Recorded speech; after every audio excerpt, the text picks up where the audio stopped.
ఆహ్వానించాలి. మినిస్టర్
సునీతారెడ్డి గారు పూల బొకేతో ఆహ్వానించవలసిందిగా కోరుతున్నాము.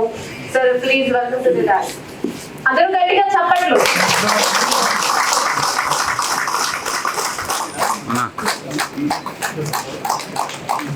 ఇప్పుడే మినిస్టర్ వచ్చింది.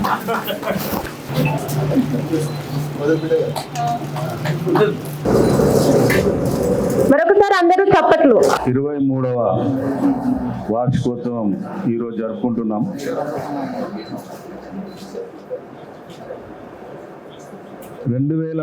సంవత్సరంలో ఈ పత్రికను శ్రీధర్ బాబు సారే ఆవిష్కరించారు కరీంనగర్లో. చిన్న బ్లాక్ అండ్ వైట్ పేపర్గా కొనసాగింది. ఆ రోజు ప్రెస్ క్లబ్లో చిన్న ఉత్సవం జరిపాము. సార్ గెస్ట్గా వచ్చారు ఆ రోజు 2003వ సంవత్సరంలో. ఈరోజు 23వ సంవత్సరం మళ్ళీ మన శ్రీధర్ అన్నే ఈరోజు చీఫ్ గెస్ట్గా ఈ కార్యక్రమం.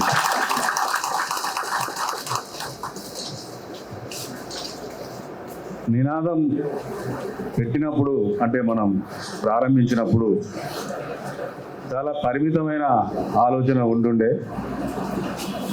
దాని నుండి అంచెలంచెలుగా రాష్ట్ర వ్యాప్తంగా ఈ పత్రికను తీసుకురావడం జరిగింది. వేల సంఖ్యలో పత్రికలను ప్రచురిస్తున్నాం. దాదాపు తెలంగాణలోని అన్ని మండలాలకి ఈ పత్రికను సరఫరా చేస్తున్నాం. వందలాది మంది జర్నలిస్టులు ఈ పత్రికలో పనిచేస్తున్నారు. నిజానికి ఈ పత్రిక నిలబడింది అంటే మీరే.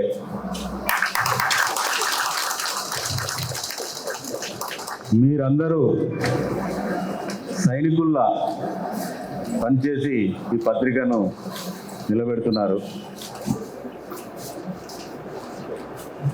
దానికి తోడుగా మన పెద్దలు చాలామంది సహకారాలు అందిస్తున్న సందర్భం ఉంది. ఈ 23వ వార్షికోత్సవం అనేక ఈ పత్రిక ప్రారంభించిన దాని నుండి అనేక ఒడిదుడుకులు, అనేక సమస్యలు ఏ వచ్చినా అధిగమిస్తూ ముందుకెళ్తున్నాం. ఇటీవల అక్రిడేషన్ల సమస్యలు వచ్చినప్పుడు కూడా ఈ ఇద్దరు మంత్రివర్యులు మన పత్రికకు సహకారాన్ని అందించారు.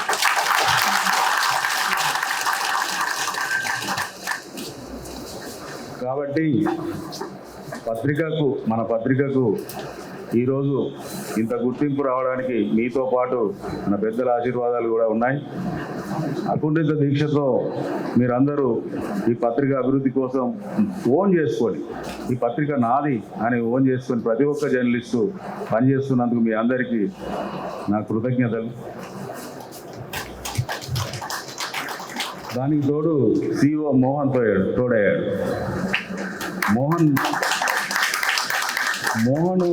ఈ పత్రికలోకి రావడం ఒక కుదుపు, అంటే మరొక స్టెప్. చాలా ఓన్ చేసుకొని పత్రికను, అంటే నా తమ్ముడైతాడు, ఓన్ చేసుకొని ఈ పత్రికను నడుపుతూ ముందుకు తీసుకెళ్తున్నాడు. థ్యాంక్ యూ మీరు అందరికీ. సీనియర్ జర్నలిస్టు రమణన్న ఎక్కడ ఉన్నాడు? వేదిక మీదకి రావాలి. మా టీవీ, జెమినీ టీవీ అనేక ఛానల్స్లో పనిచేశారు, ఇన్పుట్ ఎడిటర్గా పనిచేశారు. చాలా రమణన్న, చిన్న రమణ అంటాము, మీరు రండి. అది పెద్ద రమణ, ఇది చిన్న రమణ. TV9, TV1 లాంటి ఇన్పుట్ ఎడిటర్గా పనిచేశారు. చాలా వాల్యుబుల్ టైము మంత్రివారి వెళ్ళి అనేక ప్రోగ్రామ్స్ చాలా కంజెస్టెడ్గా ఉన్నా, అంటే దుఃఖ తిప్పుకోకుండా మన కార్యక్రమం ఓన్ చేసుకోవడం, మన వాళ్ళు కనుక మనతో వచ్చారు. మన అందరం వాళ్ళని మాట్లాడించిన తర్వాత మన కార్యక్రమం మొదలు పెట్టుకుందాం. మొదట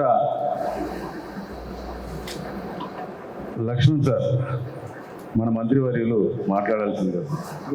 నినాదం పత్రిక 23వ వార్షికోత్సవ సందర్భంగా వేదిక పోయినటువంటి అత్యంత ఆప్తులు, నేను ఈ స్థాయిలో కష్టకాలంలో నాకు అన్ని విధాలు అండగా ఉన్నటువంటి మా ఐటీ శాఖ మాత్యులు పెద్దలు శ్రీధర్ బాబు గారు, అదేవిధంగా సీనన్న నాకు వచ్చి అన్న తప్పకుండా రావాలి అని చెప్పి శ్రీనివాస్ గారు, మోహన్ గారు, ఎన్ని పనులున్నా మీరు మీ టైం ఇవ్వాలి, శ్రీధర్ బాబు గారు వస్తున్నారంటే, మా గ్రామీణ ప్రాంతంలో ఉన్నటువంటి రూరల్ ప్రాంతంలో మా ధర్మపురి గోదావరి ఒడ్డున ఉంటుంది. ప్రతి గ్రామంలో ఈ పత్రిక ఉంటుంది, నినాదం పత్రిక. నినాదం పత్రిక వచ్చిన పొద్దున వాట్సాప్లో పోస్ట్ పెడతారు మా వాళ్ళందరూ, అన్న పలానా దగ్గర ఈ ప్రాబ్లం ఉందని చెప్పి. మా అక్కడ జర్నలిస్టులు, అక్కడ ఉన్నటువంటి ప్రజలకు సంబంధించిన అనేక కాంట్రవర్సీ కూడా ప్రజలకు సంబంధించిన సమస్య ఎక్కడైతే ఉంటుందో అది మా దృష్టికి తీసుకొస్తారు. అందుకే ప్రత్యేకంగా ఈరోజు మా శ్రీనివాస్ గారు కానీ, మోహన్ గారు కానీ, అదేవిధంగా విమలక్క గారు కానీ, ఇంకా గౌరవనీయులు ప్రెస్ సంబంధించినటువంటి రమణ గారు, పెద్ద రమణ, చిన్న రమణ గారు, చాలా సీనియర్ రిపోర్టర్స్, చాలా మంది వేదిక ఉన్నటువంటి జర్నలిస్ట్ సోదరులందరికీ కూడా పేరు పేరున మీ అందరికీ మనస్ఫూర్తిగా నమస్కారాలు తెలియజేసుకుంటూ, ఈరోజు తెలంగాణ ఉద్యమం అప్పుడు చూశాను. అప్పుడు జిల్లా పరిషత్ చైర్పర్సన్గా ఉండేవాడిని నేను. తెలంగాణ ఉద్యమం కోసం ఎంతో కష్టపడ్డ జర్నలిస్ట్ సోదరులు చాలా మంది కరిమారు. జిల్లాలో చైతన్యమైన జిల్లా, ఏది మొదలైనా మొదలు అక్కడి నుంచే మొదలవుతుంది.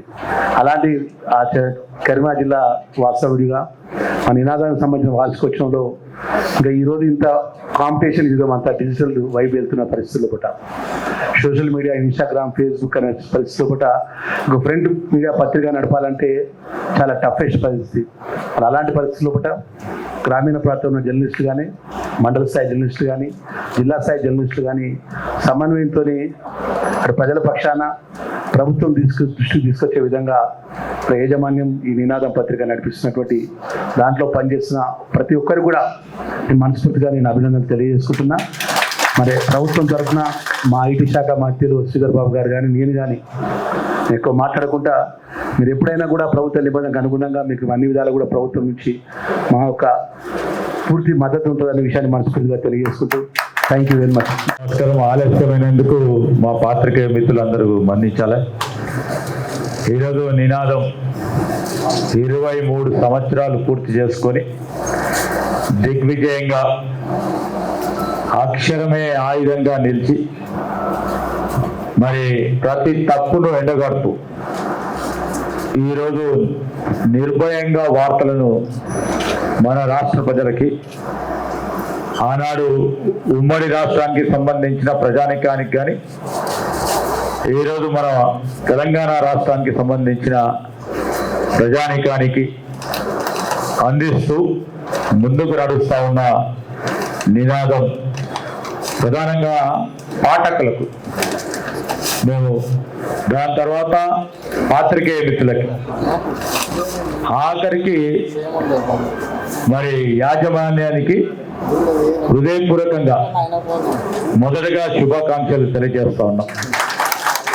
ఈ దిగ్విజయ యాత్రలో మరి ఆహర్నిశలు కృషి చేస్తూ నేను చెప్తా ఉన్నాం, నాకు శ్రీనివాస్ బాగా దగ్గర, బెల్గిరి శ్రీనివాస్ గారు ఆ 23 సంవత్సరాల క్రితం కూడా ఆనాడు పయనం మొదలు పెట్టుకొని దాని తర్వాత ముందుకు నడిపిస్తూ, ఇప్పుడే మా ఇంకో చాలా దగ్గర మిత్రులు మోహన్ గారు చెప్పారు, 2019లో ఒక మలుపు తీసుకురావాలనే యోచనతో అతను ముందుకు రావటం, వారి దిక్సూచితో ఇద్దరు కూడా కలుసుకొని ముందుకు నడుస్తూ ఉన్న వైరంలో 23 సంవత్సరాలు గడుస్తూ ఉన్న తరుణంలో నేను మా సహచార గౌరవ మంత్రివర్యులు మా మిత్రులు లక్ష్మణ్ కుమార్ గారు,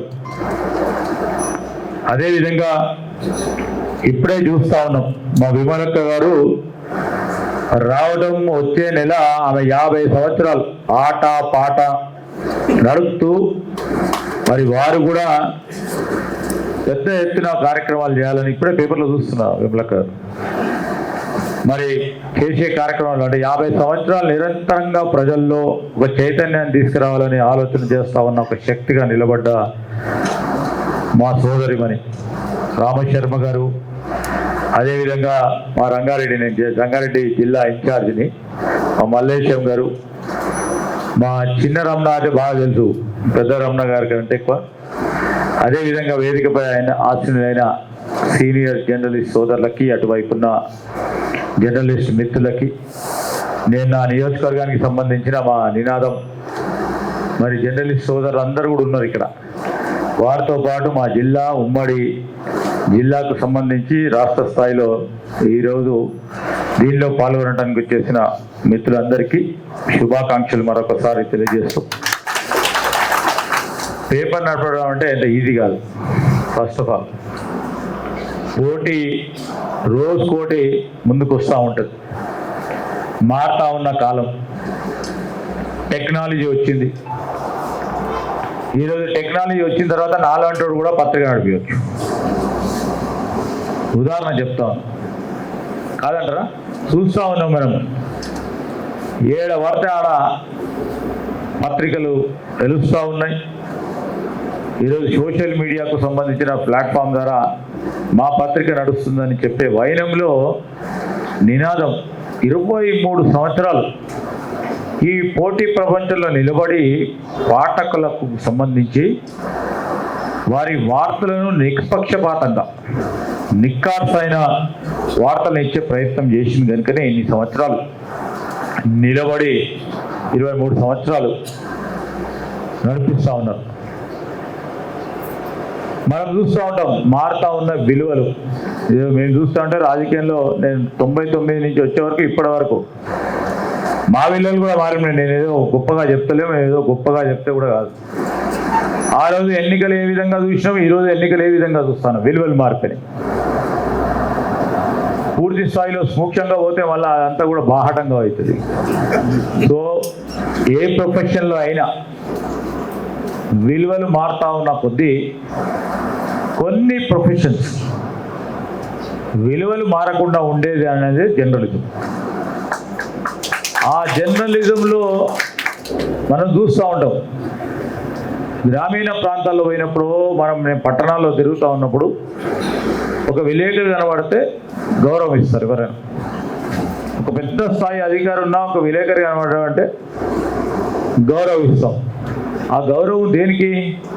నిక్కార్సైన వార్తలు ఎవరికి కూడా లోబడి పడిపోకుండా ఒక స్టాండర్డ్గా ముందుకు పోవాలనే ఆలోచన చేసి ఆ ప్రొఫెషనల్ ఎథిక్స్ నిలబడే ప్రయత్న భాగంలోనే జర్నలిస్ట్ నడుస్తూ ఉంటాడు. కనుక ఆ జర్నలిస్ట్కి ఎవరు ఎంతటి వారైనా, ప్రైమ్ మినిస్టర్ గారైనా, చీఫ్ మినిస్టర్ అయినా, మినిస్టర్ అయినా, లేకుంటే చీఫ్ సెక్రటరీ అయినా, లేకుంటే పై స్థాయి గవర్నర్ గారైనా తప్పకుండా గౌరవిస్తూనే ఉంటారు. ఎక్కడ కూడా మనం చూస్తూ ఉంటాం. నేను మంత్రిగా చిన్న గ్రామానికి పోయినా మా జర్నలిజం మినిస్టర్ బాగున్నారని అడుగుతాం. లేకుంటే ఆ విధమైన గౌరవం దక్కుతుంది. మా డాకు ఏమో చూస్తూ ఉన్నాను కానీ చెప్తా ఉన్నా ఈరోజు. ఎందుకంటే మర్యాద ఇవ్వాలా, ఈ ప్రొఫెషన్ తప్పకుండా మర్యాద ఇవ్వాలా. మర్యాద ఇచ్చే దాంట్లో మరి వారు చేస్తూ ఉన్న కృషి, వారి ఆలోచన విధానం, ఏదో చేయాలని తపను గౌరవించే కార్యక్రమం చేయాలనే ఆలోచన అందరిలో ఉంటుంది. కనుక ఆ జర్నలిజంకి మరి ఇప్పుడు మనం అనుకున్నట్టు 3 పిల్లర్స్తో పాటు దిస్ ఇస్ 4th ఎస్టేట్. ఆ 4th ఎస్టేట్ను ఏ విధంగా కాపాడుకోవాలి మనం, దాని గౌరవం అనేది యాజమాన్యంపై, అదేవిధంగా మరి మా ఎడిటర్ లాంటి శ్రీనివాస్ గారిపై, మా CEO గారు, మరి అదేవిధంగా మోహన్ గారిపై, సీనియర్ పాత్రికేయ మిత్రులు ఎవరైతే పనిచేస్తూ ఉన్నారో వారిపైన ఆధారపడి ఉంటుంది. వారి డైరెక్షన్ ఎన్ని ఇబ్బందులు వచ్చినా చూస్తూ ఉంటారు. పత్రిక నడపాలంటే ఉదాహరణ చెప్తా ఉన్నాం, పేపర్లో అడ్వర్టైజ్మెంట్ ఇస్తాం ప్రభుత్వం, ఇచ్చిన తర్వాత ఆ డబ్బులు ఇవ్వాలి. అడ్వర్టైజ్మెంట్ అయితే డబ్బులు ఇవ్వాలి కదా ప్రభుత్వం. ఎక్కడైనా ఇబ్బంది వచ్చినప్పుడు అది లేకున్నా కూడా నడిపించాలి, ఒక్కరోజు కూడా ఆపద్దు కదా. వారు పడతా ఉన్న ఇబ్బందులు చాలామందికి తెలియకపోవచ్చు. ఎందుకంటే ప్రింట్కు రోజువారీ ప్రింట్కు పే చేస్తే తప్ప కాదు. దీన్ని ఆపలేము, క్రెడిట్ ఇస్తాడో లేదో నాకు ఐడియా లేదు, కానీ ఈ ప్రింట్కి డబ్బులు కట్టాలా, లేకుంటే ఉన్న మెషినరీకి సంబంధించిన మెయింటెనెన్స్కు పూర్తి స్థాయిలో కావాలా. అన్ని ఇబ్బందులు వచ్చినా ఎక్కడ కూడా ఇబ్బంది రాకుండా నినాదం సంబంధించిన యాజమాన్యం, మరి ఇక్కడ కూర్చున్న CEO గారు, ఎడిటర్ గారు, వీరందరూ కూడా మీ అందరి సహకారంతో ఒక మంచి పేరు రావాలి నినాదానికి. మరి వారు అనుకుంటున్న నిక్కార్సైన వార్తలు అందించడానికి చేస్తూ ఉన్న ప్రయత్నం, ఆ పేరు రావడానికి కొద్దిగా ఆలస్యమైన మేము మా స్టాండర్డ్స్ను తక్కువ చేయమని ఆలోచన చేస్తూ ఉన్న వ్యక్తుల్లో మీరు నేను హృదయపూర్వకంగా అభినందిస్తూ ఉన్నాను. మరి ఈరోజు 23 సంవత్సరాలు గడిచినాయి, వివిధ దశల్లో చూసి ఉంటారు. నన్ను 23 సంవత్సరాల క్రితం చూసిండు శ్రీనివాస్ గారు, కానీ మా చాలామంది మిత్రులు. మారిపోయినాం. నేను చెప్తా ఉన్నాను, అంటే దాంట్లో క్రమంలోనే మళ్ళా తిరిగి ఆ విలువలను తీసుకొచ్చే ప్రయత్నంలో మీరు రాసే ఎడిటోరియల్స్ కానీ మీరు చేసే ప్రయత్నంలో ఒక ఆలోచన విధానాన్ని మాలో రేకెత్తించే కార్యక్రమం నిరంతరం చేస్తూనే ఉన్నారు. అదే విధమైన కార్యక్రమం చేయండి. అలవర్చుకునేవారు అలవర్చుకుంటారు. మా యంగ్ పొలిటీషియన్స్ ఎవరైతే వస్తూ ఉంటారో ఆ యంగ్ పొలిటీషియన్స్కు ఒక దిక్సూచిగా నిలబడే ఒక కార్యాచరణ చేయండి. నేను మోహన్ గారిని కూడా కోరుతా ఉన్నా, యంగ్ పొలిటీషియన్స్కి మీరు ఒక వర్క్షాప్ పెట్టండి డెఫినెట్లీ దీని పరంగా. ఆ యంగ్ పొలిటీషియన్స్ ఇదే they may be political representatives, MLA కావచ్చు, సర్పంచ్ గారు కావచ్చు, ఎంపీటీసీ కావచ్చు, సింగిల్ విండో యంగ్స్టర్స్ని వారి ఆలోచన విధానాన్ని ఇంప్రెస్ చేసే విధంగా ఓ ప్రయత్నం చేద్దాం. ఆ విధంగా ఏమవుతుందంటే మీరు అనుకున్నట్టు వారి ఆలోచన విధానాన్ని తీసుకెళ్లే ప్రయత్నంలో 100 విషయాలు చెప్తే కనీసం 1% అన్నా సబ్ కాన్షియస్ లెవెల్లో పోయి ఆ విధమైన ప్రయత్నం చేస్తే సమాజానికి ఉపయోగపడుతుంది, రాష్ట్రానికి ఉపయోగపడుతుంది. ఒక హెల్దీ ఆరోగ్యపరమైన రాష్ట్రాన్ని మనం డెవలప్ చేయడానికి ప్రయత్నం చేయొచ్చు. అదేవిధంగా ఇంకా బ్యూరోక్రసీ అడ్మినిస్ట్రేషన్కు సంబంధించి కానీ, అదేవిధంగా విద్యా వ్యవస్థకు సంబంధించి కానీ మారుతా ఉన్న కాలానికి అనుగుణంగా విద్యా వ్యవస్థ ఏ విధంగా ఉండాలని, మరి దానికి మీరు చేసే ప్రయత్నం ప్రతి రోజు కూడా రాస్తూ ఉంటారు కొన్ని సందర్భాల్లో. దాన్ని 10 మందికి తీసుకెళ్లే ఒక కార్యాచరణలో మీరు ముందుండాలని ఆశిస్తాం. మా నినాదం అంటే చాలా సందర్భాల్లో బాహటంగా ముక్సూటిగా వార్తలు రాస్తూ ఉంటారు, ఎవరికి భయపడకుండా. ఇంతకుముందే మా సోదరులు చెప్పారు, ఆ ప్రభుత్వం కానీ ఈ ప్రభుత్వం కానీ నేను ఈరోజు వచ్చినని నా గురించి కానీ కాకుండా తప్పును తప్పు, ఒప్పును ఒప్పు తీసుకెళ్లే ప్రయత్నంలో మేము ఒకటే కోరుతా ఉన్నాం. సోషల్ మీడియా అత్యంతంగా వేగవంతంగా నడుస్తూ ఉంది. మీరు వార్తలు రాసే కంటే ముందే ఆ పోటీ ప్రపంచంలో ఉన్న మా జర్నలిస్ట్ సోదరులు సోషల్ మీడియాలో మనం ఎవరు ఫస్ట్ ఉండాలని నిజాలు తెలుసుకోకుండా, అంటే వాస్తవిక విషయాలు తెలుసుకోకుండా ముందుండి నిలబడాలని ఆ విధమైన విషయాలని పాఠకులకు అందజేసే ప్రయత్నం చేస్తున్నారు. చాలా డేంజరస్ అయ్యే ప్రమాదం. కొన్ని సందర్భాల్లో సమాజానికి మేలు కాదు అది. కొన్ని సందర్భాల్లో కుటుంబాలకు కూడా ఇబ్బంది అయ్యే ప్రమాదం. కొన్ని సందర్భాల్లో వ్యవస్థను పరంగా ఇబ్బంది అయ్యే కార్యక్రమం. అందుకోసమే ఈరోజు టెక్నాలజీ ఆ విధంగా నడుస్తూ ఉంటే రేపు రాబోయే కాలంలో ఇప్పుడు AI వచ్చింది, ఆర్టిఫిషియల్ ఇంటెలిజెన్స్కి సంబంధించిన అంశం వచ్చింది. నేను మా మిత్రులను కోరుతా ఉన్నా, నినాదానికి సంబంధించి గట్టిగా కృషి చేస్తా ఉన్న యాజమాన్యం మా మిత్రులు ఇక్కడ కూడా ఉన్నారు. ఏఐని ఉపయోగించుకొని మీ కింద స్థాయిలో గ్రామీణ ప్రాంతం స్థాయిలో పనిచేస్తూ ఉన్న మా సోదరులు జర్నలిజంకి ఉపయోగపడే విధంగా టెక్నాలజీని ఏ విధంగా ఎంబ్రేస్ చేయాలి, టెక్నాలజీని ఏ విధంగా ఇంటిగ్రేట్ చేయాలనే ప్రయత్నంలో నేను చెప్తా ఉన్నాను. నినాదానికి సంబంధించి మొత్తం మీ రాష్ట్రానికి సంబంధించిన విలేకరులకు సంబంధించిన మిత్రులను పిలవండి. నేను అది కోరుతా ఉన్నా, మా అధికారులను పంపిస్తాం. How it will be helpful for the journalism అనే ఒక కార్యక్రమం చేద్దాం.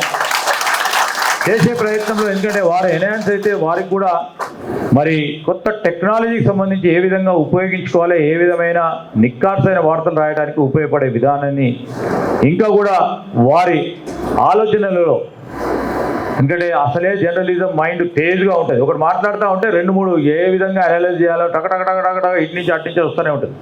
అందుకని నేను చాలా జాగ్రత్త మాట్లాడతాను మిత్రులతో. ఎందుకంటే మీ జాబ్ అది. వర్డ్ మాట్లాడినంటే 1, 2, 3, 4 అనాలిసిస్ చేసే కార్యక్రమం చేస్తాం. సో అదే ఏఐని కూడా ఉపయోగించుకుంటే 20 రకాలు వస్తాయి. సో అది మాకు ఇబ్బంది అయిపోయినప్పటికీ కానీ తప్పకుండా మీరు ఎంబ్రేస్ చేసుకోవాలి, టెక్నాలజీని ఎంబ్రేస్ చేసుకోవాలి. మారుతా ఉన్న వైరానికి సంబంధించి చేసుకొని మీ ప్రొఫెషన్స్లో ఎదిగే ప్రయత్నంలో మా వంతు సహకారం. మా సోషల్ వెల్ఫేర్ మినిస్టర్గా ఉన్న మిత్రుడు మరి వారు నిజంగానే చాలా కష్టపడి పైకొచ్చు. సమస్యలు తెలుసు, సమస్య పరిష్కారానికి సంబంధించిన అంశాలు తెలుసు. ఆయనంత కష్టం నేను పడలేదు, మీ అందరికీ తెలుసు. నేను ప్లాట్ఫామ్ మీద వచ్చేసిన, మీ అందరికి కూడా తెలుసు. కానీ నేర్చుకునే ప్రయత్నం చేస్తూ ఉంటాం. ఎప్పుడు సమస్య గురించి ఏదైనా ఊరికి పోయినప్పుడు ఎవరైనా మాట్లాడడం సమస్య గురించి ప్రయత్నం చేస్తాం. అవుతుంది కాదు వేరే విషయం.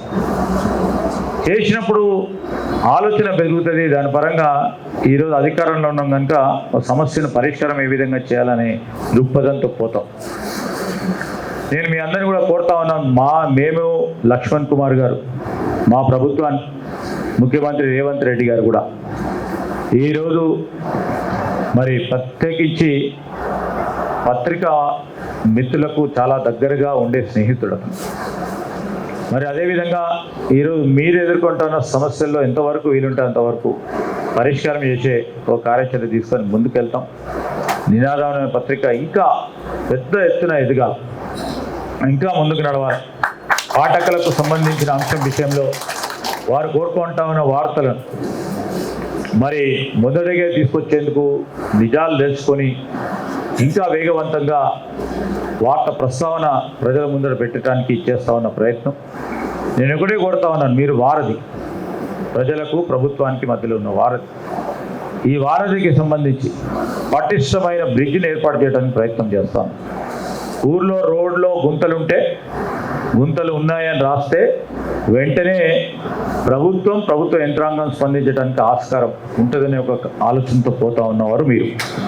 అదేవిధంగా సమస్య వచ్చినప్పుడు, సామాజిక సమస్య వచ్చినా, ఈరోజు పాలసీ విధానంలో సమస్య వచ్చినా మీరు మొదటగా తెలియజేస్తే తప్ప ప్రభుత్వానికి ఫస్ట్ ఇన్పుట్ రాదు.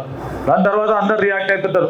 రాజకీయ నాయకులు వాళ్ళందరూ రియాక్ట్ అవుతూ ఉంటారు. కానీ మీరిచ్చే వార్త, నిజాలతో ఇచ్చే వార్త, నిక్కార్సైన వార్తలు తప్పకుండా ఇంకా మీ ఆలోచన విధానం పరంగా ఎన్ని ఇబ్బందులు వచ్చినా మేము ముందుకు తీసుకెళ్తాను. వైనంలో మీరందరూ కూడా మరి చాలా కష్టపడి పనిచేస్తూ ఉన్న మా పాత్రికేయ మిత్రులు, అదేవిధంగా యాజమాన్యం, వేదికపై ఆశులైన మా మోహన్ లాంటి మా మిత్రులు, శ్రీనివాస్ లాంటి మా సోదరులు, అదేవిధంగా చాలామంది సీనియర్ జర్నలిస్టులు, వారికి హృదయపూర్వకంగా మరొకసారి మేము మా తరఫున, మా ప్రభుత్వం తరఫున హృదయపూర్వక శుభాకాంక్షలు తెలియజేస్తూ, రేపు 2 ఏళ్ల తర్వాత 25 సంవత్సరాలు పూర్తి చేసుకోవాలి.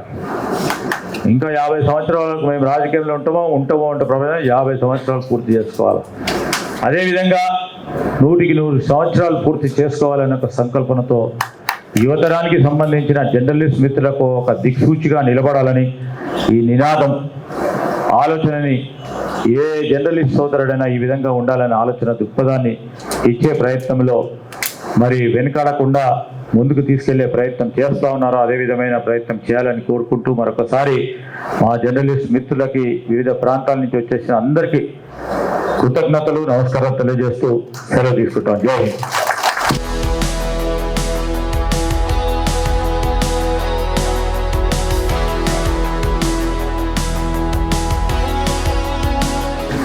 మన శ్రీధర్ బాబు సార్ ఏంటంటే మల్టిపుల్ ఎనర్జీ సింగిల్ పర్సనాలిటీ. ఇందాక దిగేటప్పుడు చెప్పుకోవచ్చు. ఎందుకంటే ఇన్ని దశాబ్దాలు మారిన వాల్యుయబుల్ పొలిటీషియన్ అంటే మనం శ్రీధర్ బాబు గారిని చూపించుకోవచ్చు. కాబట్టి మనం కూడా బాధ్యతగా రాష్ట్ర వ్యాప్తంగా సారు ఇంప్లిమెంట్ చేస్తున్న స్కీమ్స్ కావచ్చు, యాక్టివిటీ కావచ్చు, కాస్త బలంగా ఎనర్జీగా ప్రజెంట్ చేయాలి ఎక్కడ వాళ్ళం అక్కడ. దానివల్ల ఉపయోగం జరుగుతుంది సొసైటీకి.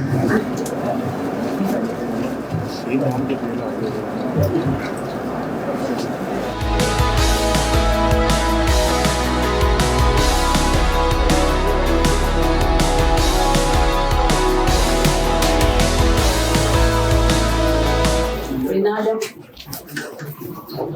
పత్రిక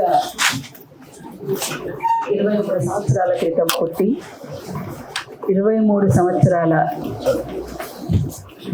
పుట్టినరోజు వేడుకను జరుపుకుంటున్న సందర్భంగా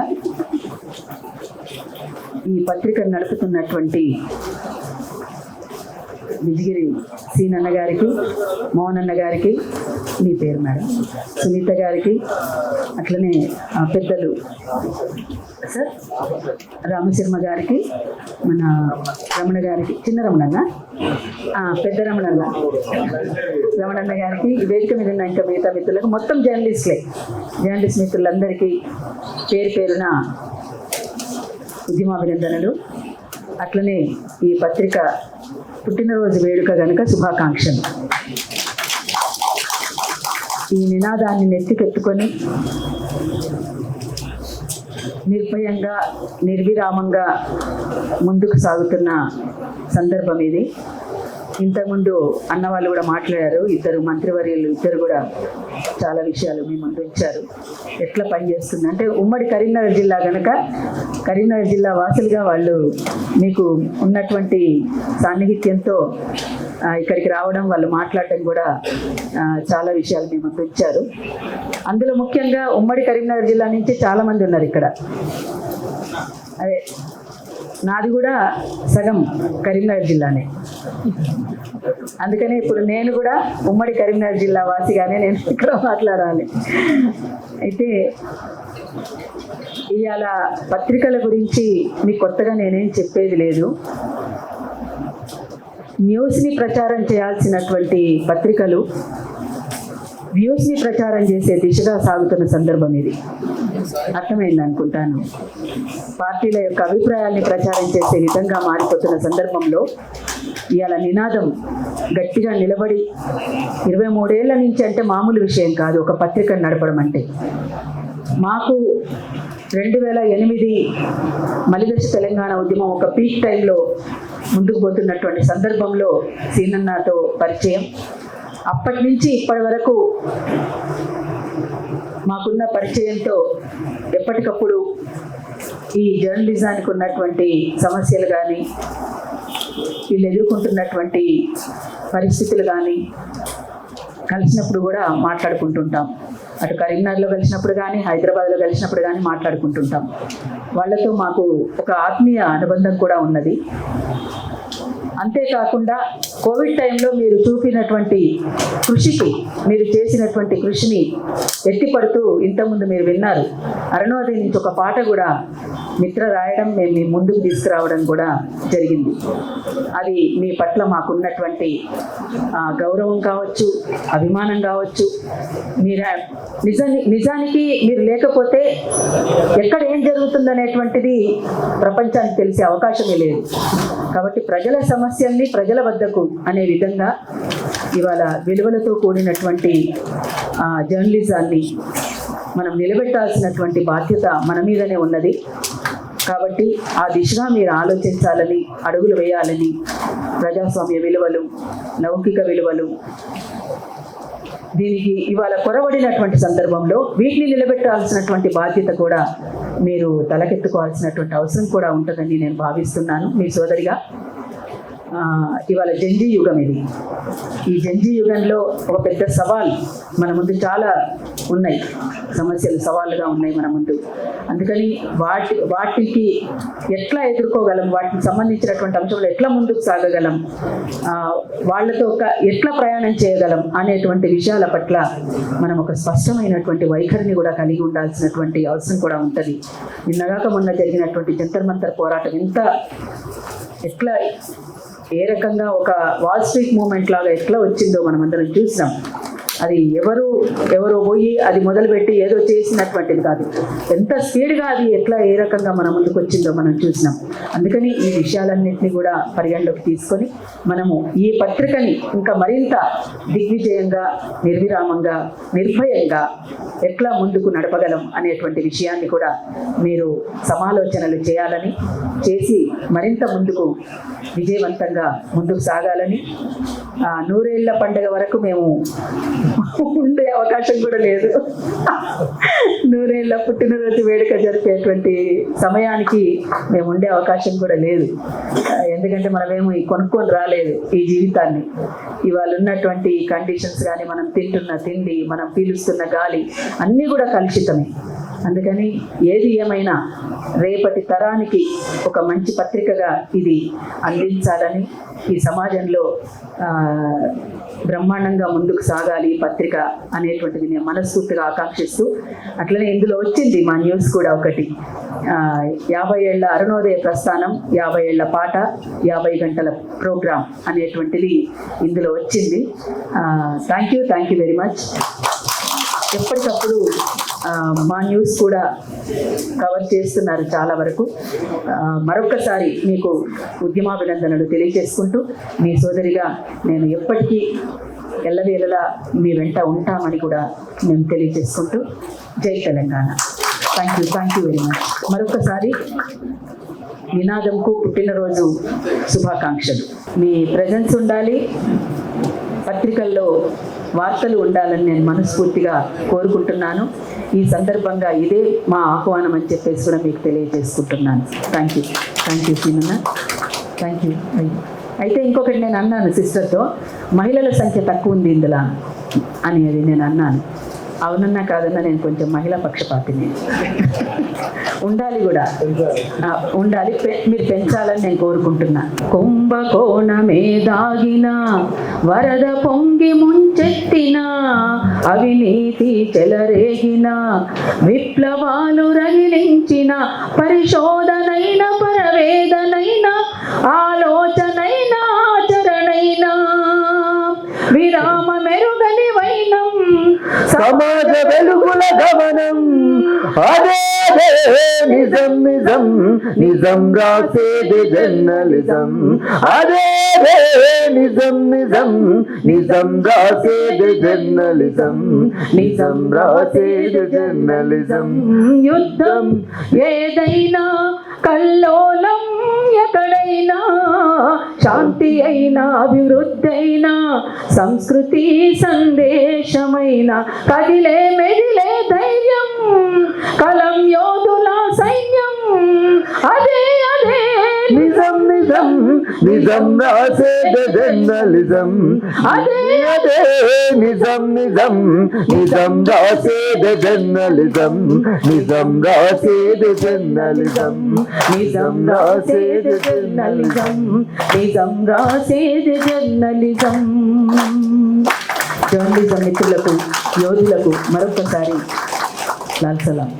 థ్యాంక్ యూ. తెలంగాణ ఉద్యమ సమయంలో పరిచయం అయినప్పటి నుంచి ఇప్పటిదాకా నినాదంలో లేను కానీ నినాదంతో ఉన్నాను. అప్పటి నుంచి ఇప్పటిదాకా నినాదం editor cum owner Bijigiri Srinivas భావజాల పరంగా చాలా ఏళ్లుగా మా ఇద్దరికి అవినాభావ సంబంధం ఉంది. భావజాల పరంగా ప్రత్యక్ష పరిచయం లేకపోవచ్చు. కాబట్టి నినాదం కుటుంబంలో నేను ఒక భాగస్తుడిని. అయితే ఇప్పుడు నినాదం గురించి నేను మాట్లాడదలుచుకోలేదు. ఒక ఇన్సిడెంట్, ఈ మధ్య జరిగిన ఇన్సిడెంట్, మనం జర్నలిస్టులం కాబట్టి మన గురించి మనం మాట్లాడుకోవాలి. రాజమండ్రిలో ప్రియాంక అనే ఒక అమ్మాయి వైద్య విద్యార్థిని చనిపోయిందని మామూలుగా అనడానికి వీల్లేదు. హత్య జరిగింది. మీకు అందరికీ తెలుసు అనుకుంటా కదా. 3వ తేదీ రోజు ఒక సినిమా థియేటర్ దగ్గర కారుతో 3 సార్లు గుద్ది చంపేశారు. 6వ తారీఖు రోజు బయటపడింది అది. 6వ తారీఖు రోజు పోలీసులు ప్రెస్ మీట్ పెట్టి సిఐ ప్రెస్ మీట్ పెట్టినప్పుడు జర్నలిస్టులు అడిగారు, 3వ తారీఖు రోజు జరిగింది, 6వ తారీఖు దాకా మీరు ఎందుకు బయట పెట్టలేదు అని. అప్పుడు ఆ సిఐ అన్న మాటలు మనమందరం సిగ్గుపడాల్సిన మాటలు. అక్కడ 3 జర్నలిస్టులు ఉన్నారు, ఆ 3 వీడియోలు తీశారు. వాళ్ళు ఎందుకు బయట పెట్టలేదో మీరు వెళ్ళి అడగండి. మీ జర్నలిస్టులే కదా, మీ ప్రెస్ క్లబ్ జర్నలిస్టులే కదా అని. రాజమండ్రి జర్నలిస్టులకు వేసిన ప్రశ్న. రేపు ఇది మనకు వస్తుంది ప్రశ్న. అక్కడ ప్రియాంక కావచ్చు, రేపు మీ చెల్లి కావచ్చు, మా చెల్లి కావచ్చు, మా కూతురు కావచ్చు, లేదు ఇంకెవరైనా కావచ్చు, ప్రజల్లో ఎవరైనా కావచ్చు. జర్నలిస్టులుగా మనం స్వతంత్రంగా ఉండాలని కోరుకుంటాం. ఎవరి వైపు నిలబడొద్దని కోరుకుంటాం. మనం నేర్చుకున్నాం కావచ్చు, కొంతమందిమైనా నేర్చుకున్నాం. ఎవరి వైపు నిలబడొద్దు, స్వతంత్రంగా ఉండాలి. నిజంగానే స్వతంత్రంగా ఉంటున్నామా, ఎవరి వైపు నిలబడుతున్నామా అనేది ఖచ్చితంగా మనం ప్రతిరోజు లేచి పెన్ను పేపర్ పట్టుకొని బయట అడుగుపెట్టినప్పటి నుంచి మనం ఆలోచించాలి. ఖచ్చితంగా ఆలోచించాలి. మనం ఎవరి కోసం పోతున్నాం, ఇవాళ మనం ఎవరి వార్త రాయడం కోసం పోతున్నాం. మనం రాసే వార్త ఈ సమాజానికి ఏమైనా ఉపయోగపడుతుందా? బీఆర్ఎస్ కాంగ్రెస్ రాజకీయ నాయకులు కొట్టుకోవడానికి, వాళ్ళు గద్దెనెక్కడానికి మాత్రమే మన వార్త ఉపయోగపడుతుందా? లేదు, సమాజానికి ప్రజలకు మన వార్త ఎందుకైనా ఉపయోగపడుతుందా? అట్లా ఆలోచించుకొని మనం అడుగు పెట్టాల్సిన అవసరం ఉంది. నిజం చెప్పాలంటే మనం బ్యాలెన్స్డ్గా ఉండాలని చెప్తారు, ఉండాల్సిన అవసరం లేదు. బ్యాలెన్స్డ్గా మనం ఒకవైపు ఖచ్చితంగా ఉండాల్సిందే. ఒకవైపు ఉండడం చాలా మంది జర్నలిస్టులకు ఒకవైపు ఉండడం ఏంటి అంటారు. తెలంగాణ ఉద్యమం జరిగినప్పుడు జర్నలిస్టులు అందరం ఉద్యమంలో ఉన్నాం. ఒకవైపు ఉండడం కాదా అది? న్యాయం వైపు ఉండడమే, ప్రజల వైపు ఉండడమే. జర్నలిస్టులుగా మనం అలా చేయకపోతే మనకు మనం ద్రోహం చేసుకోవడం అవుతుంది. ఖచ్చితంగా మనం ప్రజల వైపే నిలబడాలి, పాలకుల వైపు కాదు. పాలకుల వైపు ఎన్నటికీ నిలబడొద్దు. జర్నలిజం మనకు నేర్పించిన అంశం అది. ఎన్నడూ మనం పాలకుల వైపు నిలబడొద్దు. వాళ్ళ కోసం మన కళాన్ని తాకట్టు పెట్టొద్దు అనేది మనకు జర్నలిజం నేర్పిస్తుంది. పాలకులంటే ప్రభుత్వంలో ఉన్న వాళ్ళనే కాదు నా ఉద్దేశం. పొలిటికల్ సైన్స్ చెప్తుంది, పాలకులంటే ఎన్నికల రాజకీయాల్లో ఉన్న ప్రతి ఒక్కళ్ళు, ప్రతిపక్షం కావచ్చు, అధికార పక్షం కావచ్చు, వ్యవస్థలన్నింటినీ నడిపిస్తున్న వాళ్ళందరూ, న్యాయ వ్యవస్థ కావచ్చు, పోలీస్ వ్యవస్థ కావచ్చు, బ్యూరోక్రాట్స్ కావచ్చు, రెవెన్యూ కావచ్చు, వీళ్ళందరూ కలిపి మన పాలకులు. వాళ్ళ వైపు ఎన్నడూ మనం నిలబడాల్సిన అవసరం లేదు. వాళ్లకు ప్రజలకు ఒక వైరుధ్యం వచ్చినప్పుడు ఎటువంటి పరిస్థితుల్లోనైనా తప్పొప్పులు ఆలోచించాల్సిన అవసరం కూడా లేదు. మనం ప్రజల వైపు నిలబడాలి. ఎందుకంటే ప్రజలు బలహీనులు, వాళ్ళ అధికారం ఉన్న వాళ్ళ వైపు జర్నలిస్ట్ ఎన్నడూ నిలబడకూడదు. ఖచ్చితంగా అది మన మనసుల్లో ప్రతిరోజు అనుకుంటూనే ఉండాలి. మనం ఇంటి నుంచి గడప దాటి బయట అడుగు పెట్టినప్పటి నుంచి మనం ఎవరి వైపు ఉందాం ఇవాళ అనేది అనుకొని పోవాలి. మనం ప్రజల వైపు ఉండాలి. ప్రజల సమస్యల పరిష్కారం దిశగా మనం ఏమైనా చేయగలిగితే చేద్దాం. ప్రజల సమస్యలు ప్రభుత్వం వైపు తీసుకెళ్దాం. అలా అని ప్రభుత్వాన్ని ప్రతిసారి నేను ప్రభుత్వం మీద వ్యతిరేక వార్త రాయమని కూడా కాదు. వైరుధ్యం వచ్చినప్పుడు, ప్రజలకు పాలకులకు వైరుధ్యం వచ్చినప్పుడు మనం ఎవరి వైపు ఉండాలనే ప్రశ్న అతి ప్రధానమైన ప్రశ్న. మనం పాలకుల వైపు ఎన్నటికీ ఉండకూడదు. మనకు మనం ద్రోహం చేసుకోవడం, మన వృత్తికి ద్రోహం చేసుకోవడం అవుతుంది. కాబట్టి మనం ఖచ్చితంగా ప్రజల వైపే ఉండాలి. ప్రజల వైపే ఉండి ప్రజల కోసం మాత్రమే రాయాలి. అలా రాయగలిగినప్పుడే మనం జర్నలిస్టం. లేకపోతే పెన్ను పేపర్ పడేసి పత్రికలకు రిజైన్ చేసి వేరే రియల్ ఎస్టేట్ వ్యాపారం చేసుకోవడం వ్యాపారం కంటే గొప్పదేం కాదు. ప్రజల కోసం రాయని నాడు మనం చేస్తున్నది వ్యాపారమే. ప్రజల కోసం ఆలోచించని నాడు మనం చేస్తున్నది వ్యాపారమే. అలా వ్యాపారమే చేయదలుచుకుంటే జర్నలిజం అవసరం లేదు. రియల్ ఎస్టేట్ చేసుకోవచ్చు, బ్రోకరిజం చేసుకోవచ్చు, 1,00,000 ఉద్యోగాలు చేసుకోవచ్చు. మనం చేయాల్సింది ప్రజల వైపు నిలబడమే. అది ఖచ్చితంగా ప్రతి ఒక్కళ్ళు దృష్టిలో పెట్టుకుంటేనే మన జర్నలిస్టులు లేదు నినాదం లాంటి పత్రిక అయినా ఈ సమాజానికి ఉపయోగపడే విధంగా తయారవుతుంది. నినాదం ఉపయోగపడాలంటే మన అందరం ఇక్కడ కూర్చున్న వాళ్ళందరము ప్రజల వైపు నుంచి ఆలోచించడం నేర్చుకోవడము, ప్రజల వైపు మాత్రమే రాయడం నేర్చుకుంటారని మీ అందరినీ కోరుకుంటూ థ్యాంక్ యూ వెరీ మచ్. జై తెలంగాణ. అందరికీ నమస్కారం. ముఖ్యంగా ఈనాటి మన వేడుకకి ప్రత్యేక ఆకర్షణ స్ట్రెంత్గా వచ్చినటువంటి గౌరవ మంత్రివర్యులు పెద్దలు శ్రీధర్బాబు గారు, అడ్లు లక్ష్మణ్ కుమార్ గారు, మిగతా అతిథులు అందరికీ కూడా స్వాగతం. నినాదం ఈ యానివర్సరీ అనేది చాలా ప్రత్యేకత సంతరించుకుంది. ఇందాక మన ఎడిటర్ గారు అన్నట్టు జర్నలిస్టులే దీనికి ప్రాణం, జర్నలిస్టుల మానస పత్రిక మనం చెప్పాలంటే ఈరోజు మన పత్రికకి కనీస బాధ్యతగానే, వ్యక్తిగతంగా ఏం కాదు, కనీస బాధ్యతగానే ఈ గొంతును నిలబెట్టాలి, గొంతును బలోపేతం చేయాలని మన వేదిక మీద ఉన్న ఇద్దరు మంత్రులు కూడా సహకరించారు మనకు. Thank you.